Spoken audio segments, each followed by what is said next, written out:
नमस्कार मंडळी, शुभांगी रेसिपीज आणि बरंच काही चॅनलमध्ये आज आपण इथे अगदी मऊ लुसलुशीत असे कांदे पोहे केलेले आहेत। कांदे पोहे म्हणजे महाराष्ट्रातला फेमस असा नाश्ता आहे। प्रत्येकाच्या घरोघरी हा केला जातो आणि मुख्य म्हणजे आपले हे पोहे वातड होऊ नयेत किंवा चिवट होऊ नयेत किंवा अगदी काही वेळा पोह्यांचा लगदा होतो ते होऊ नये।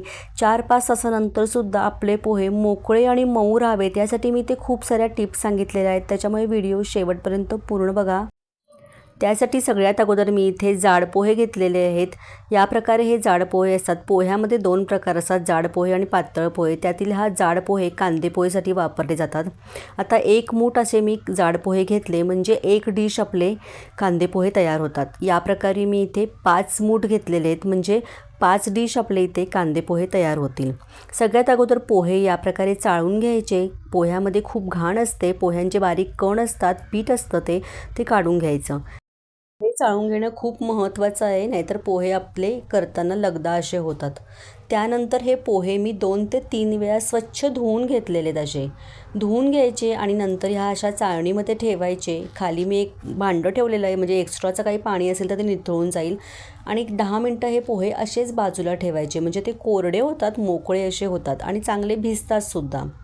आता हे पोहे धुवून घेतलेले होते आणि एक 10 मिनटं साईडला ठेवलेले। आता हे एकसारखे मी मोकळे करून घेतात, कारण आपण की नाही हे धुतल्यानंतर ना ह्याचा असा जरा लगदा झालेला असतो, एका ठिकाणी ते जमा झालेले असतात। असे हाताने पूर्ण पोहे सावकाश मोकळे करून घ्यायचेत पूर्णपणे।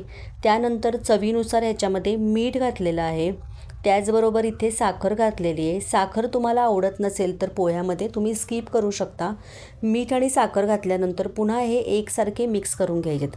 सगळ्यात अगोदरच आपल्याला हे मीठ आणि साखर घालायचं आहे म्हणजे पूर्णपणे पोह्याला व्यवस्थित लागतं। त्यानंतर इथे मी एक बटाटा चिरून घेतला आहे सालं काढून, कांदा चिरून घेतला आहे, कढीपत्ता घेतलेला आहे, कोथिंबीर, हिरवी मिरची आणि इथं थोडंसं 1 तुकडा आलं घेतलेलं आहे आणि शेंगदाणे घेतलेले आहेत। या प्रकारे मी फोडणीसाठी इथं साहित्य घेतलेलं आहे पहिल्यांदा आणि एक पॅन इथं गॅसवरती गरम करून घेतला आहे, त्याच्यामध्ये 1 टेबलस्पून तेल घातलेलं आहे।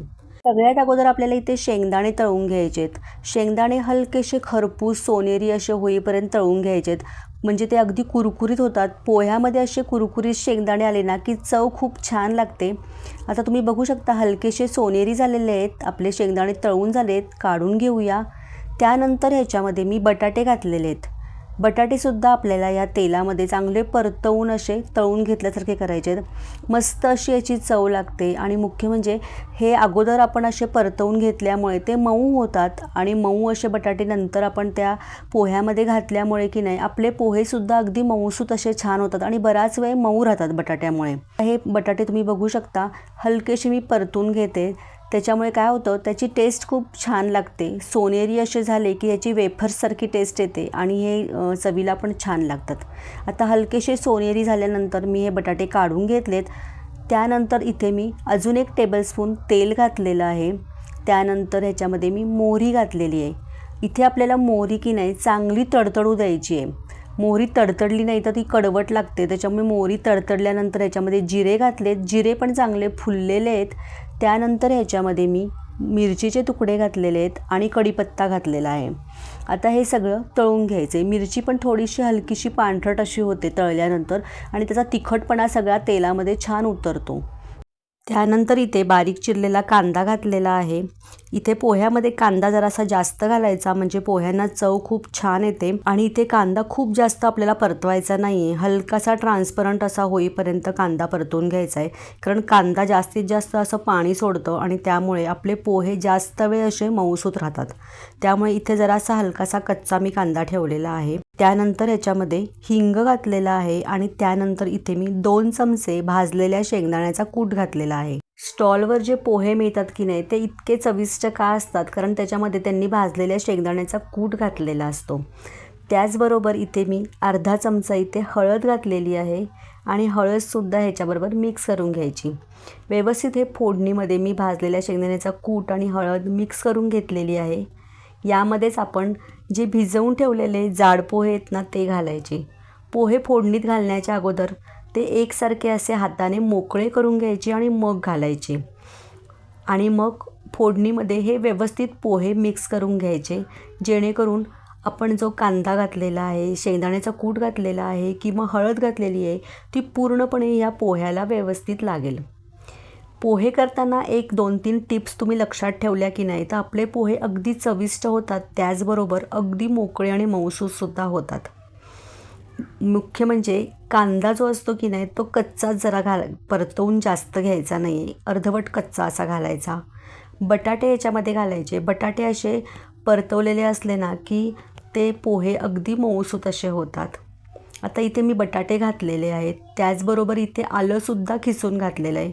आलं घातल्यामुळे मस्त अशी चव आपल्या पोह्यांना येते. तुम्ही या प्रकारे एकदा पोहे करून बघा, अगदी चवीला छान होतात. पोहे मोकळे आणि मऊसूत तर व्हावेच, पण त्याचबरोबर ते चवीला छान असतील ना तर खायला मस्त मजा येते अगदी. मस्त आपले इथे पोहे मी एकसारखे मिक्स करून घेतले. त्यानंतर याच्यामध्ये मी पाण्याचा शिंतोडा दिलेला आहे आणि आता हे पुन्हा एकसारखे मिक्स करून घ्यायचे. असं पाणी शिंपडल्यामुळे की नाही पोहे आपले अजून मऊसूत होतात. आता गॅसची फ्लेम स्लो ठेवली आहे. स्लो गॅसवरती आपण हे पोहे चांगले परतून घेतो आहे. त्यामध्येच आता तळलेले शेंगदाणे घातलेले आहेत, त्याचबरोबर बारीक चिरलेली कोथिंबीर घातलेली आहे. ह्याच्यामध्ये की नाही कढीपत्ता, कोथिंबीर, हिंग आणि आपण जे कांदे घातलेले आहेत ना ह्याच्यामुळेच ह्या पोह्याला खूप छान अप्रतिम अशी टेस्ट येते खरं तर. आता हे सगळं मिक्स करून घेतलेलं आहे आणि त्या सगळ्या शेवटला पुन्हा ह्याच्यावरती पाण्याचा शिंतोडा द्यायचा आहे. आता हे मिक्स करायचं नाही, ह्याच्यावरती फक्त झाकण ठेवायचे आणि दणकून एक 5 मिनटं वाफवून घ्यायचे पोहे आपल्याला. आता एक 5 मिनटं झालेली आहेत. पोहे छान वाफ काढलेली आपण पोह्याची. आता बघूया. त्यानंतर ह्याच्यामध्ये मी 1 लिंबाचा रस घातलेला आहे. ह्याच्यामुळे काय होतं की आंबट अशी मस्त चव ह्या पोह्याला येते आणि आंबट, गोड, तिखट अशा चवीचे हे पोहे मस्त अगदी लागतात. ह्याच्यामध्ये मी मिरची पण जास्त घालते का, मला जर असे तिखट झणझणीत असे पोहे असतील ना तर खूप आवडतात. आता लिंबाचा रस घातल्यानंतर हे चांगले मिक्स करून घेतलेत. आपले मस्त असे हे कांदा पोहे तयार झालेले आहेत. तुम्ही या प्रकारे कांदा पोहे करून बघा, अगदी मऊ, मोकळे आणि त्याचबरोबर अगदी चवीला छान होतात. मी डिशमध्ये हे प्लेटिंग करून घेतलेलं आहे. वरतून कोथिंबीर घालायची आणि इथे ओलं खोबरं घातलेलं आहे, त्याच्यामुळे आपल्या या पोह्याची चव अजून जास्त वाढते. मस्त आपले हे कांदा पोहे इथे तयार झालेले आहेत. अगदी स्टॉलवर मिळतात नाही का तसे आपले हे पोहे 4-5 तासानंतरसुद्धा अगदी मऊसूत राहतात. त्याचबरोबर मऊसूत मोकळे असे होतात आणि चवीला पण तसेच चविष्ट असे लागतात. या प्रकारे तुम्ही कांदा पोहे करून बघा. रेसिपी तुम्हाला जर आवडली असेल तर लाईक करा, शेअर करा आणि कमेंट करा. आणि नवीन असाल चॅनलवरती, अजून चॅनलला सबस्क्राईब केलं नसेल तर नक्की चॅनलला सबस्क्राईब करा. आणि जर फेसबुकवर माझा व्हिडिओ बघत असाल तर फेसबुक पेजला लाईक करा, शेअर करा आणि फॉलो करा.